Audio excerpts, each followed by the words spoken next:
Good morning, everybody. This is the Sweep, and today we're going to talk about Minesweeper.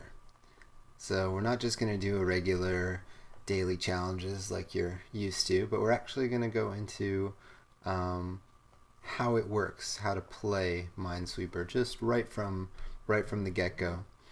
So to start, you're going to find Microsoft Minesweeper. If you have an Apple computer, don't know if that's going to work for you. I'm sorry, Linux folk.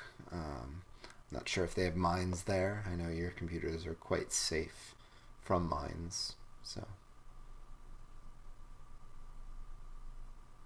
Alright, so we're going to try it with the easiest of the easy, which is just a 9 by 9 square.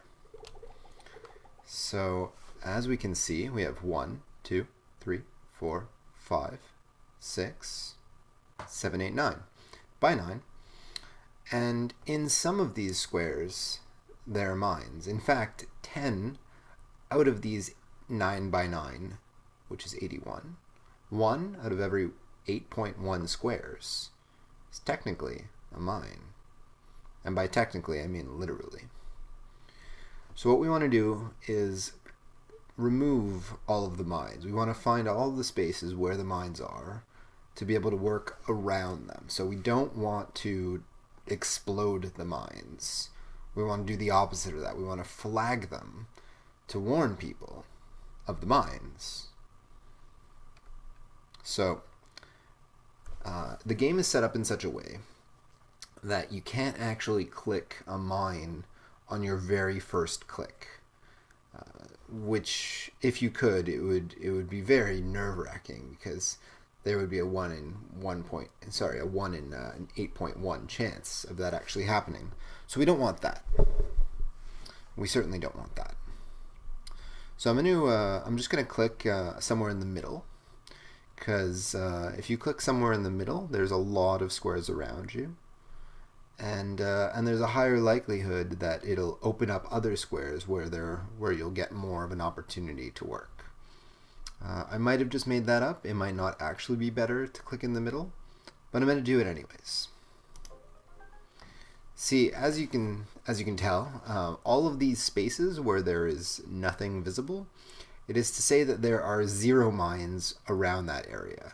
So in this corner, there are 0 mines around it. And this square, 0 mines around it. And so on and so forth. In this square over here, we can see that there are 0 mines around it, but 1 hectare away, or square, we can see that there's a 1. And with this 1, that is to say that somewhere out of all of these 8 squares, one of them is a mine. So we know it's not this one because it's clicked already, and this one, or this one, or this one, this one, this one, or this one. There is only one possible place for a mine to be. It has to be here. So we know. So we can just right-click and flag the mine.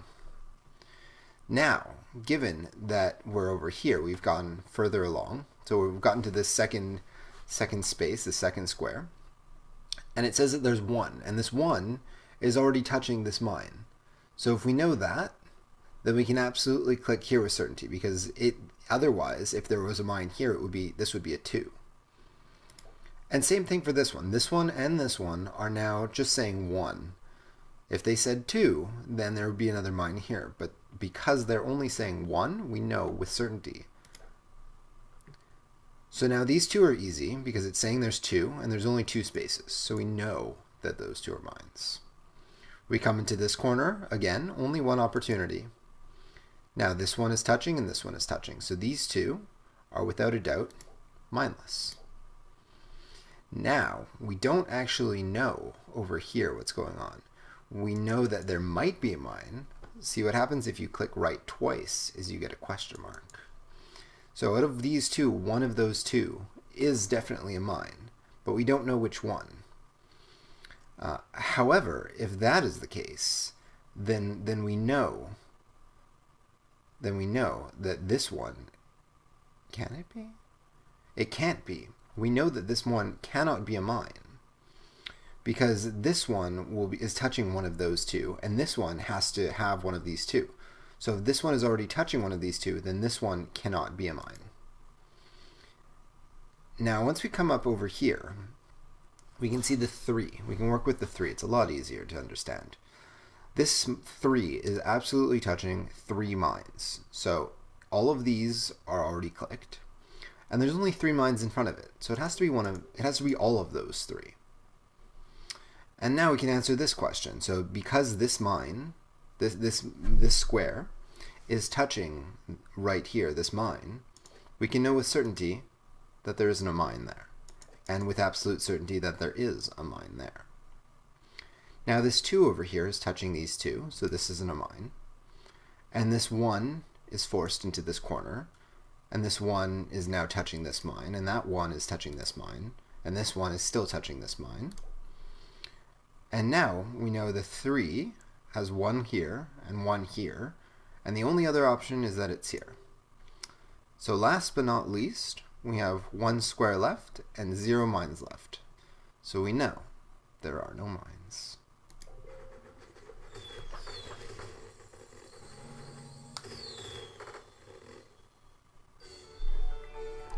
And that is how you play Minesweeper. That is the basic level of what an introduction to Minesweeper would look like.